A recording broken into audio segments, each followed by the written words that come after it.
Assalamualaikum warahmatullahi wabarakatuh. Bersama kami, Islamic Correspondent. Profesor Dr. Muhammad Quraish Shihab dalam bukunya yang berjudul Lentera Hati, Kisah dan Hikmah Kehidupan, menulis bahwa bila mengacu pada redaksi Al-Quran, maka kita akan menemukan setidaknya 3 bukti kebenaran Al-Quran. Pertama, terdapat keserasian dan keseimbangan kata-kata di dalam Al-Quran. Kata yaum yang berarti hari, dalam bentuk tunggalnya terulang sebanyak 365 kali, dan ini sama dengan 1 tahun. Sedangkan dalam bentuk jamak, kata yaum diulangi sebanyak 30 kali, dan ini juga sama dengan 1 bulan. Sementara itu, kata yaum yang berarti bulan hanya terdapat 12 kali, dan kita tahu ada 12 bulan dalam 1 tahun. Selain itu, di dalam redaksi Al-Quran, kita akan menemukan bahwa kata panas dan dingin masing-masing diulangi sama sebanyak 4 kali. Kata dunia dan akhirat, hidup dan mati, setan dan malaikat, serta masih banyak lainnya, semua seimbang dalam jumlah yang serasi dengan tujuannya. Kedua, redaksional Al-Quran mengungkapkan kejadian di masa depannya.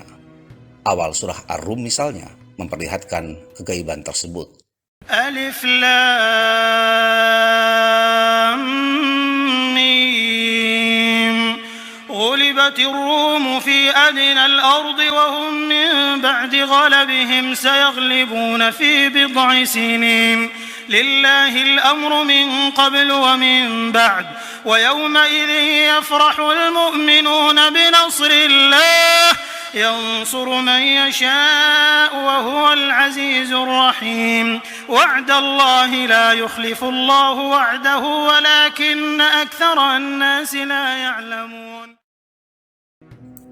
Ayat-ayat surah Ar-Rum ini menegaskan kekalahan Romawi oleh Persia di saat Nabi Muhammad SAW masih menerima wahyu pada periode Mekah. Ayat yang menyebutkan bahwa beberapa tahun lagi Romawi akan kembali mengalahkan Persia tentu saja menjadi perbincangan kala itu.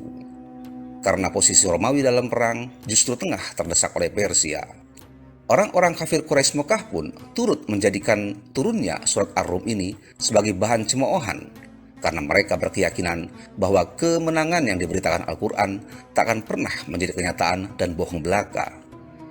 Akan tetapi realitanya, beberapa tahun setelah itu, Romawi memang benar-benar berhasil ganti mengalahkan Persia tepat pada saat kaum muslimin tengah bergembira karena memenangkan perang Badar melawan orang-orang kafir. Begitu pula pemberitaan Al-Quran mengenai selamatnya jasad Fir'aun yang mati tenggelam di Laut Merah lebih dari 3.000 tahun yang lalu. Kemudian terbukti setelah muminya ditemukan pada abad ke-19.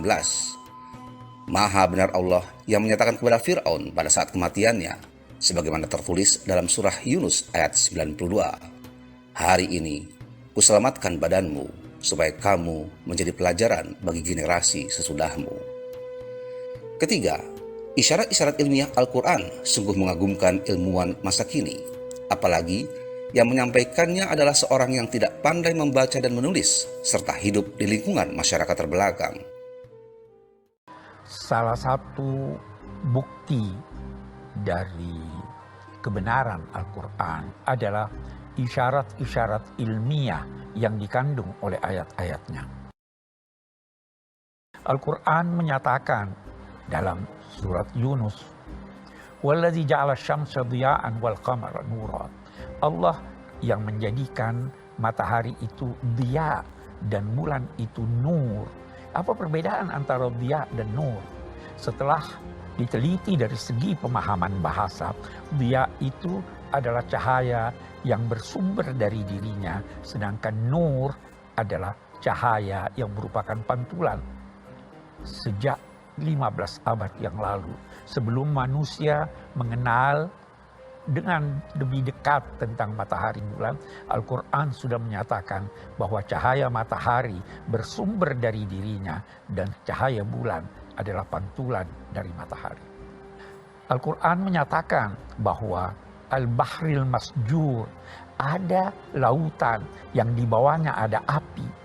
Itu dikemukakan dalam surat Tur, dan penelitian ilmiah membuktikan, bahkan ada video-video yang menggambarkan bagaimana di bawah lautan itu ada retakan-retakan kulit bumi dan dari sana keluar api yang terdapat di bawah lautan itu. Demikian kita lihat bahwa ada isyarat-isyarat ilmiah yang dikemukakan Al-Quran yang tidak mungkin hal itu diketahui oleh Nabi Muhammad SAW atau oleh masyarakatnya, tapi baru diketahui kemudian setelah kemajuan ilmu pengetahuan. Bukti kebenaran mukjizat Rasul-Rasul Allah bersifat suprarasional. Hanya Nabi Muhammad SAW yang datang membawa bukti rasional. Ketika masyarakatnya meminta bukti selainnya, Tuhan berpesan melalui surat Al-Ankabut ayat 50 agar mereka mempelajari Al-Quran.